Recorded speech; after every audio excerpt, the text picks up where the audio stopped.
Welcome back to Math Kernel. This is the finale of the chapter, and it's a big one. 2 questions today.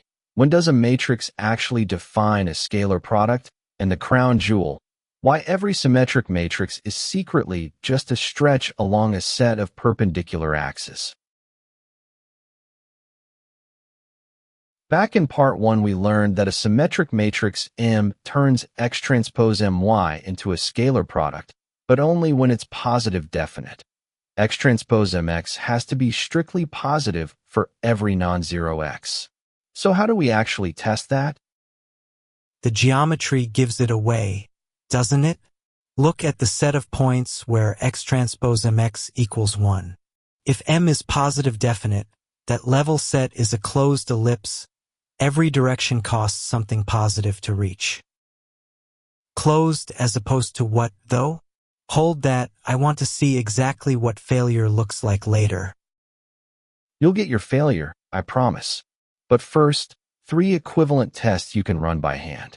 The first is Sylvester's criterion. Walk down the top left corners of the matrix and take their determinants. If every one of those leading minors is positive, the matrix is positive definite. The second test is the eigenvalues. Positive definite means every eigenvalue is positive. And for a 2x2, you barely compute. A positive trace and a positive determinant already force both eigenvalues to be positive. So for a small matrix, trace and determinant are basically a 2-second definiteness check. Exactly. Take M with 2's on the diagonal and 1's off it. Trace 4, determinant 3, both positive, eigenvalues 1 and 3. Or skip eigenvalues and complete the square. X transpose Mx is x1 plus x2 squared plus x2 squared. Plainly a sum of squares, so positive. Its ellipse closes up neatly. Now the one I've been waiting for, show me a matrix that fails and don't just tell me, prove it fails.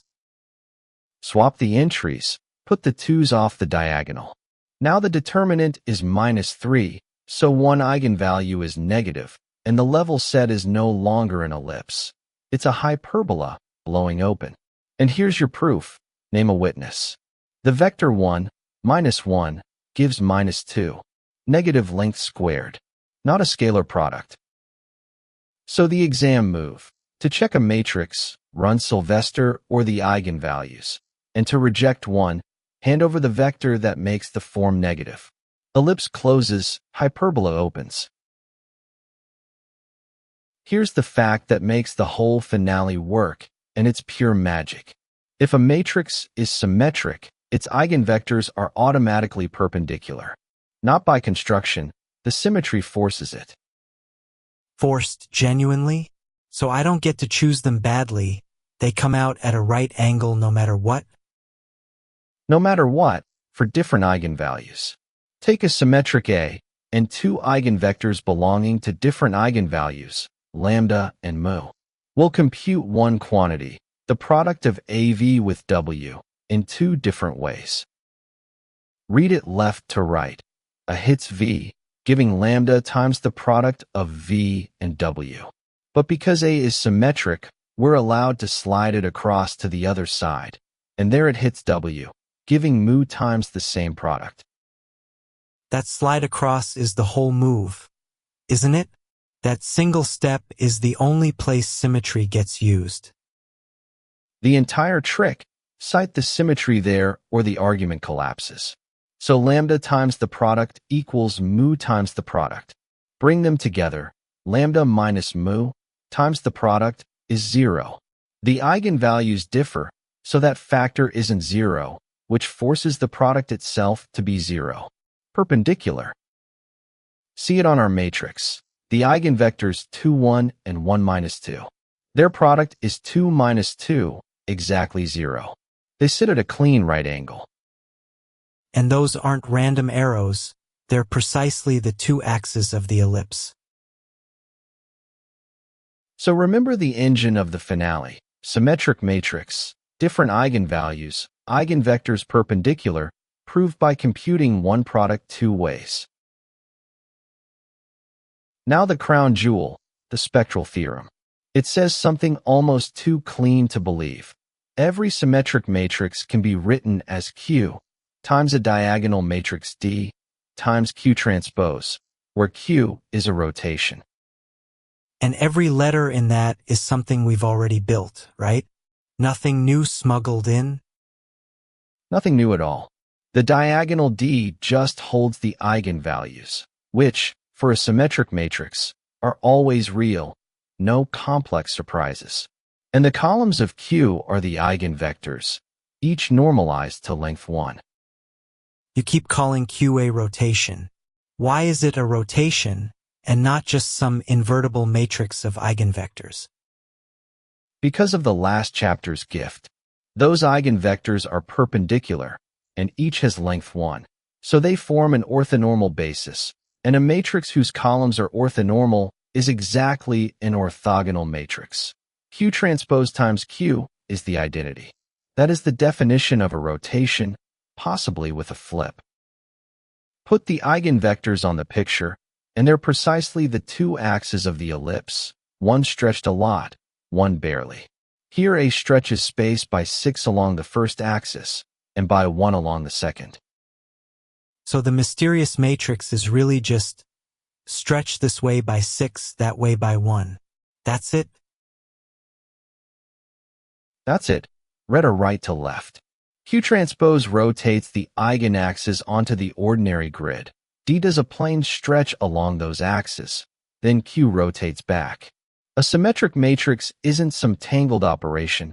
It's a stretch, viewed in a tilted, right-angled frame. That's the whole theorem. So the one-line story, symmetric equals QDQᵀ transpose, stretched by the eigenvalues along a rotated set of right-angle axes, and those axes are the eigenvectors. Let's actually do it. On the matrix A with 5 and 2 on top, 2 and 2 below. For steps, and you have your Q and D. Step 1. The characteristic polynomial. Set the determinant of a minus lambda I to 0, and you get lambda squared minus 7 lambda plus 6, which factors as lambda minus 6 times lambda minus 1. So the eigenvalues are 6 and 1. Trace 7, determinant 6, and there they are, 6 and 1, adding to the trace, multiplying to the determinant. Step 2. One eigenvector for each. Solving gives 2, 1 for the eigenvalue 6, and 1 minus 2 for the eigenvalue 1.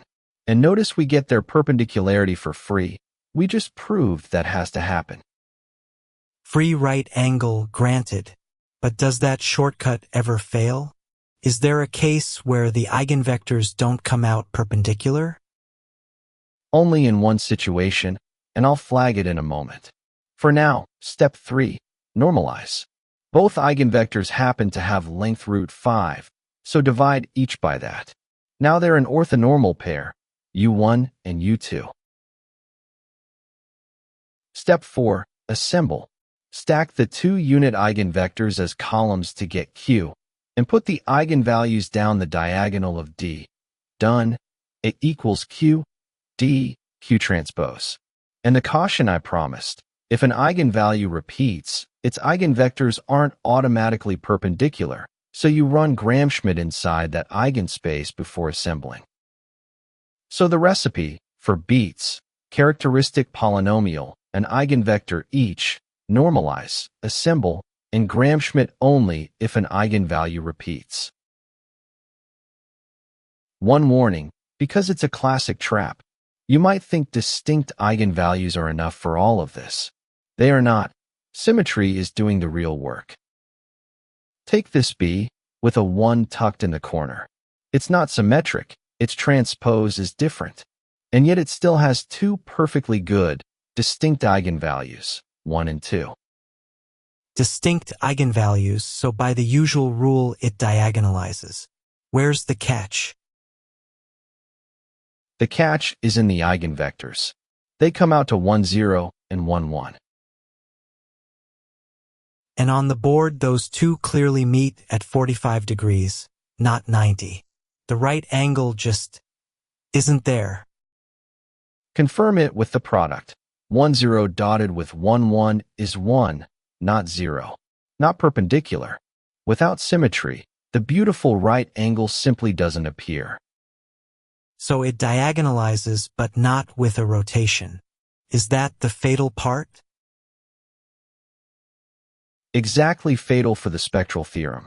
A rotation keeps right angles right. So if the eigenaxes aren't perpendicular to begin with, no rotation can straighten them onto the grid. Symmetry isn't a convenience here. It's the entire reason the theorem is true. So the line to remember: distinct eigenvalues by diagonalization, but only symmetry buys an orthonormal one, a genuine rotated stretch. Let's gather it up. A symmetric matrix defines a scalar product exactly when it's positive definite, checkable by Sylvester's minors, or by all eigenvalues being positive. And when it fails, the level set stops being a closed ellipse and blows open into a hyperbola. The engine of the whole finale was one fact. Symmetry forces eigenvectors from different eigenvalues to be perpendicular, proved by computing a single product two ways. And symmetry was non-negotiable. Drop it and the right angle vanishes. Which is why the spectral theorem needs it. Every symmetric matrix is QDQᵀ, a stretch by its eigenvalues along a rotated set of right-angled axes. The ellipse's axes are the eigenvectors. That's the whole story in one picture. Next time we take everything from this chapter, scalar products, norms, angles, orthonormal bases, and turn it loose on functions. That's where Fourier series come from. See you there.